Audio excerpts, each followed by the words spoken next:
Supreme court کی پہلی خاتون جج کے طور پر خدمات انجام دینے والی جسٹس ایم فاطمہ بیوی کا جمعرات کو انتقال ہو گیا۔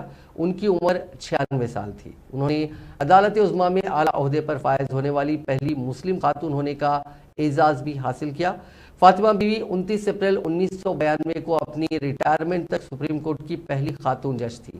اپنی ریٹائرمنٹ کے بعد انہوں نے قومی انسانی حقوق کمیشن کی رکن کے طور پر خدمات انجام دی۔ اس کے بعد انہوں نے تمل ناڈو کے گورنر کے طور پر بھی خدمات انجام دی اور 1989 میں فاطمہ بیوی سے شروع ہونے والے سپریم کورٹ کے 71 سالوں میں صرف 8 خواتین کو جج مقرر کیا گیا۔ 30 اپریل 1927 کو کیرلا میں پیدا ہونے والی فاطمہ بیوی کو ان کے والد نے قانون کی تعلیم حاصل کرنے کی ترغیب دی۔ انہوں نے 1950 میں بار کونسل کے امتحان میں ٹاپ کیا اور بار کونسل کی گولڈ میڈل جیتنے والی پہلی خاتون بن گئی۔ فاطمہ بیوی 1989 میں سپریم کورٹ کی پہلی خاتون جج بنی۔